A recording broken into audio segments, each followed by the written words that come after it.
Tinggal di villa. Halo, lu di mana sekarang? Ikut sama Ray ke rumah lama gak? Tanyaku pada Fandi dari sambungan telepon. Aku menghubunginya, karena aku mencemaskan mereka, yang akan jadi sasaran Bandi. Aku ingin memastikan bahwa mereka juga aman. Gue di rumah. Jas, gue nggak bisa kemana-mana.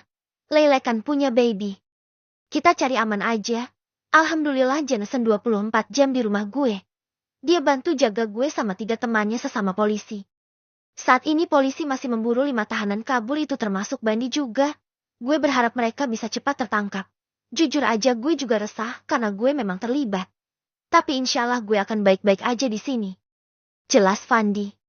Fiu. Aku menghela nafas lega. Syukurlah jika Jameson turut andil dalam melindungi Fandi. Aku lebih tenang sekarang. Kalian di mana? Tanya Fandi. Gue di Bandung jawabku. Jauh amat. Kapan baliknya? Gue gak tahu. Mungkin sampai Bani tertangkap lagi. Atau mungkin sampai Larissa gak betah aja. Buat saat ini gue pengen senengin dia. Bikin dia rileks dan gak stres mikirin apapun. Kasihan dia menghadapi masalah terus di situ. Dia lagi hamil. Dan bahagianya dia juga berpengaruh buat baby gue. Tuturku menjelaskan rencanaku. Oh, iya benar juga. Larissa memang udah banyak menghadapi masalah sih. Kasihan dia. Maka dari itu, gue kayaknya gak akan balik selama Larissa betah. Soal pekerjaan, gue bisa minta Hanan dan Rahmat buat handle. Karena Ray juga gak boleh masuk kantor dulu. Bandi pasti bakal kesana soalnya. Baguslah. Mudah-mudahan aja Bandi cepat ketangkap lagi. Meresahkan banget. Bikin kenyamanan kita terganggu.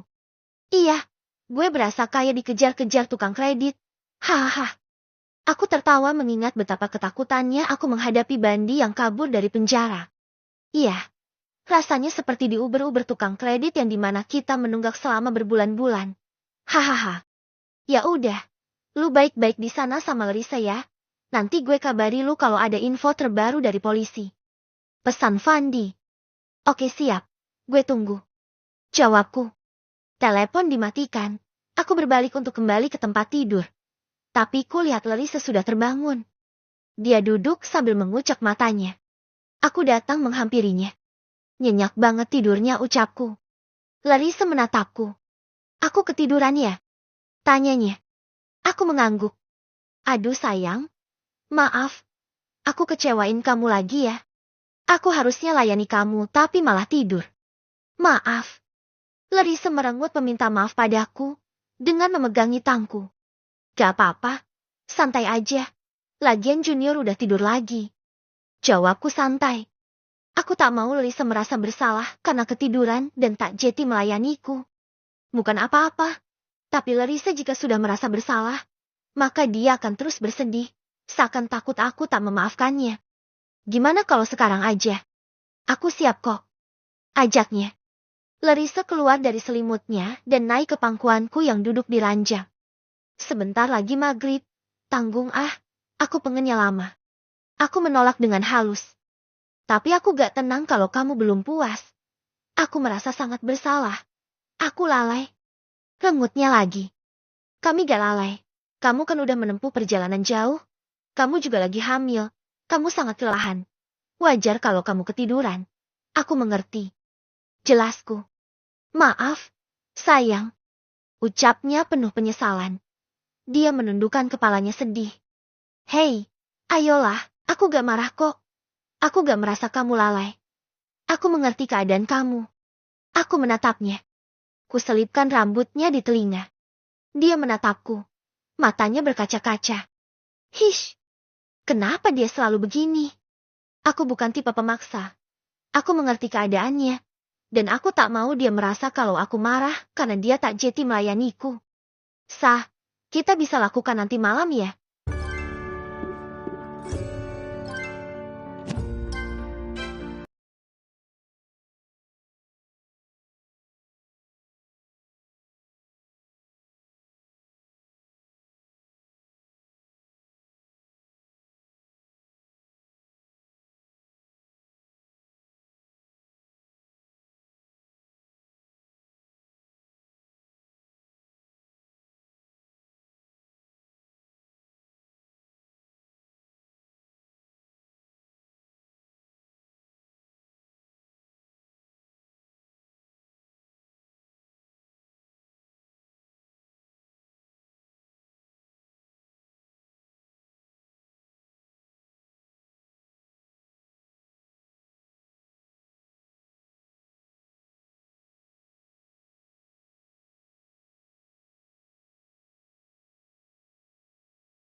supaya durasi mainku bisa lebih lama. Kalau sekarang kan tanggung banget. Bentar lagi azan maghrib. Aku nggak suka kalau harus satset. Bujukku. Larissa mulai terlihat tenang. Kamu maafin aku, kan? Tanyanya. Iya. Aku maafin kamu kok. Selalu. Jawabku sambil memeluknya. Larissa tersenyum kembali. Waktu sudah sore. Sudah hampir maghrib. Dan langit sudah mulai gelap. Suara tonggeret juga mulai terdengar di pepohonan. Bunyinya sangat nyaring. Suasana pedesaan semakin terasa. Aku dan Larissa masuk ke kamar mandi, lalu mandi bersama sambil menunggu azan maghrib berkumandang. Setelah mandi, aku memakai pakaianku lagi, lalu turun ke bawah untuk mencari Mengkardi, penjaga villa yang disebutkan oleh pemilik villa. Aku belum bertemu dengannya sejak datang. Mungkin karena aku sejak datang berada di dalam kamar, jadi tak bertemu dengannya. Aku keluar dari villa, celingak-celinguk mencari orang bernama Mengkardi. Aku akan memintanya untuk membelikan makanan atau apa saja yang kamu butuhkan. Tetapi, tampaknya orang itu tak ada di sini saat ini. Aku masuk kembali ke dalam kamarku. Sayang, kayaknya kita harus keluar deh. Kita harus beli baju ganti, persediaan makanan dan lainnya. Ucapku pada Larissa yang masih memakai handuk. Kan ada yang namanya Mengkardi. Kenapa nggak minta bantuan beliau aja? Tanyanya. Justru itu, dia nggak ada. Kita harus pergi dan beli sendiri. Jawabku. Terus, aku harus pakai baju ini lagi dong. Ya, mau gimana lagi? Aku juga gak mungkin pergi sendiri dan ninggalin kamu sendirian di sini. Lebih baik kita pergi bareng-bareng aja, supaya kamu lebih aman sama aku. Ya udah, aku pakai bajunya dulu ya. Larissa memakai pakaiannya. Aku menunggunya di luar. Maghrib hampir tiba, tapi kami terpaksa harus pergi keluar untuk membeli kebutuhan kami, termasuk baju ganti. Kami tak ada baju ganti sama sekali untuk selama tinggal di sini. Tidak mungkin juga kami terus memakai baju yang sama setiap harinya. Saat aku tengah berdiri menunggu Larissa berdandan, aku lihat seorang pria tua datang dari arah luar gerbang villa. Pria tua itu datang padaku dengan senyum ramah.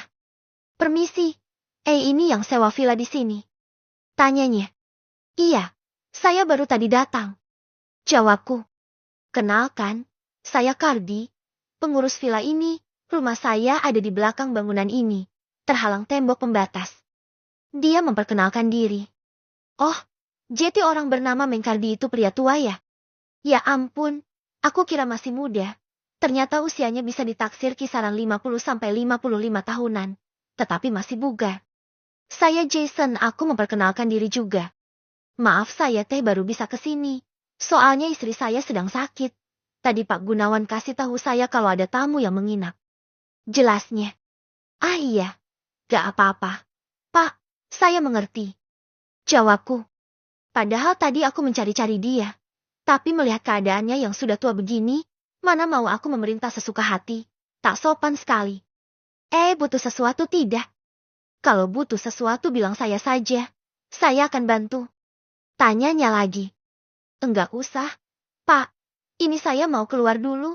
Mau beli beberapa kebutuhan kami. Nanti kalau saya butuh apa-apa, akan saya panggil. Aku sangat sungkan. Oh, baik atuh. Kalau begitu saya permisi. Jangan lupa kunci pintunya sebelum pergi. Pesannya. Baik, makasih, Pak. Ucapku sopan. Mengkardi pergi dari hadapanku. Langkahnya yang ringkih membuatku tak tega jika harus meminta bantuan kepadanya. Meskipun masih terlihat segar bugar, tapi nyatanya kekokohan tulang tetap terpengaruh oleh usia, dan suatu hari nanti aku pun akan seperti itu. Mengkardi menghilang di balik gerbang villa. Aku masih menunggu Larissa. Larissa datang 5 menit kemudian. Kami pun masuk mobil dan segera pergi. Untuk menuju tempat berbelanja pasar, kami harus menempuh perjalanan dengan mobil selama kurang lebih 15 menit. Jadi ada kemungkinan kami akan pulang saat Isya tiba. Karena kami juga harus membeli banyak keperluan, dan waktunya takkan cukup jika kami harus kembali setelah maghrib. Tempat ini jauh dari kota, sehingga kami tak menemukan mal atau semacamnya. Kami harus masuk ke pasar 24 jam untuk berbelanja. Tak apa, yang penting di sini masih ada tempat berbelanja saja, agar kami bisa membeli apa yang kami perlukan. Tiba di pasar, azan maghrib berkumandang. Suasana agak sepi. Mungkin karena sudah hampir malam juga, orang-orang sebagian sudah masuk ke rumah mereka. Namun ada juga yang masih berbelanja. Aku dan Larissa turun dari mobil, masuk ke area pasar. Pertama-tama, kami masuk ke toko pakaian untuk membeli beberapa baju untukku dan Larissa. Sayang, beli mukena juga. Kan di villa gak ada mukena. Gimana aku bisa syalak? Renyeknya. Oh iya, ambil aja, sama sarung sekalian. Jawabku. Larissa tersenyum. Dia kemudian memilih mukena yang diinginkannya. Aku cukup menunggu saja, membiarkan dia membeli apa yang dia suka. Setelah membeli baju dan mukena, kami membeli bahan masakan dan makanan kemasan untuk cemilan. Usai semuanya kami beli. Aku memasukkan belanjaan kami ke dalam mobil. Sayang, sebaiknya kita syalat maghrib dulu yuk. Kalau kita langsung pulang, nanti keburu isya loh. Gak akan sempat syalat. Larissa mengingatkan. Tapi di mana? Tanyaku. Aku tak tahu harus syalat di mana, karena tempatnya asing bagiku. Aku tak tahu tempat-tempat beribadah di mana letaknya. Tanyain aja sama penduduk, jawabnya. Aku mengangguk. Aku pun pergi ke toko tadi, dan menanyakan di manakah musola atau masjid. Tadi azan berkumandang, tapi aku tak tahu di mana letak masjidnya. Pemilik toko memberitahuku. Masjidnya berada tak jauh dari pasar, dia juga menunjukkan arahnya. Aku berterima kasih atas bantuannya. Kami pun pergi ke arah yang ditunjukkan. Kami masuk ke dalam masjid, membawa mukena dan sarung yang kami beli tadi. Aku dan Larissa syalat di tempat terpisah, tepatnya laki-laki di depan. Larissa selalu mengingatkan aku untuk syalat. Dia tak pernah lupa untuk mengingatkan pada kebaikan. Dia juga bilang, aku adalah kepala keluarga. Jika aku tak syalat, maka kebaikan yang aku lakukan akan percuma. Tentu saja aku takut. Lagi pula, setelah syalat aku selalu merasa hatiku lebih tenang. Usah syalat, aku berbalik ke belakang. Di mana Larissa berada? Dia masih memakai mukenanya, dan tengah berbicara dengan seorang ibu-ibu berusia kurang lebih 40 tahunan. Larissa terlihat sangat sopan ketika berbicara. Senyumannya terus mengembang saat menanggapi pembicaraan wanita itu. Adem sekali melihat istriku seperti itu. Dia tak hanya cantik, tapi adab dan perilakunya juga baik. Aku hanya memperhatikan mereka, tak berminat ikut bergabung. Tak lama kemudian, wanita itu berpamitan. Larissa mencium tangannya Taksim. Ah, betapa indahnya ciptaanmu itu, Tuhan. Dia amat sempurna. Larissa kemudian menoleh ke arahku. Dia tersenyum dan mendekat. Dia meraih tanganku dan menciumnya. Pulang yuk. Lapar. Lengeknya manja. Ayo, aku juga lapar. Pengen makan kamu. Hehehe. Candaku. Ih, nakal. Larissa mencubit perutku. Aku terkekeh. Kami keluar dari masjid dan pulang ke villa. Villa. Kami sedang memasak di dapur bersama. Aku membantunya agar dia tak begitu kelelahan. Suasana di sini sangatlah sepi, berbeda dengan di tempat tinggalku. Di sini hanya ada suara jangkrik dan burung hantu, bukan suara kendaraan yang berlalu lalang yang terus terdengar hingga larut malam. Harus kuakui, aku betah di sini, kalau saja bisa. Aku ingin membuat sebuah villa sendiri, dan menempatinya ketika aku ingin, sebagai rumah kedua. Tetapi, untuk saat ini aku belum ingin memikirkan tentang itu. Aku masih fokus dengan pekerjaanku yang harus aku pimpin. Sayang, tolong siapin piringnya ya. Pinta Larissa yang masih sibuk memasak. Ya, jawabku.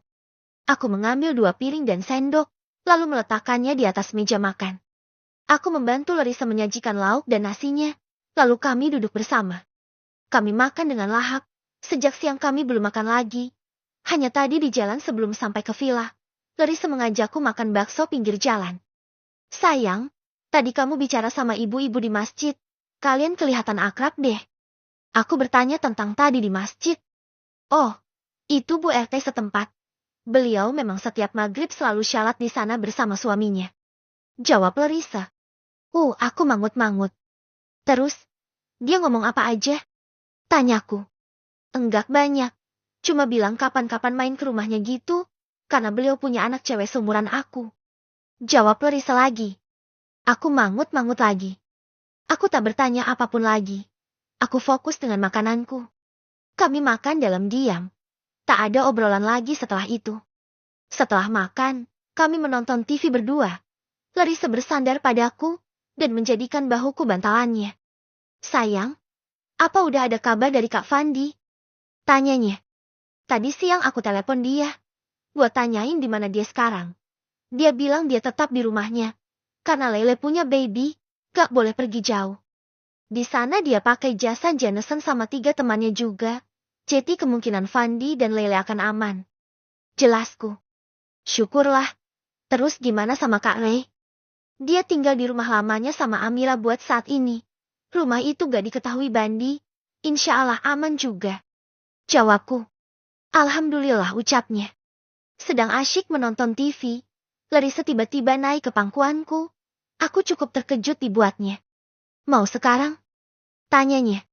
Tatapan Larissa sangat nakal. Aku tersenyum.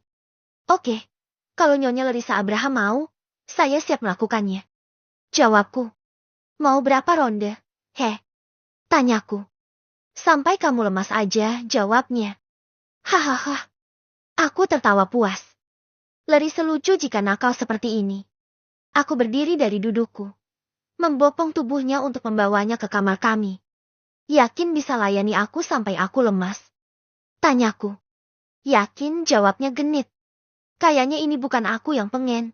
Tapi kamu deh. Candaku.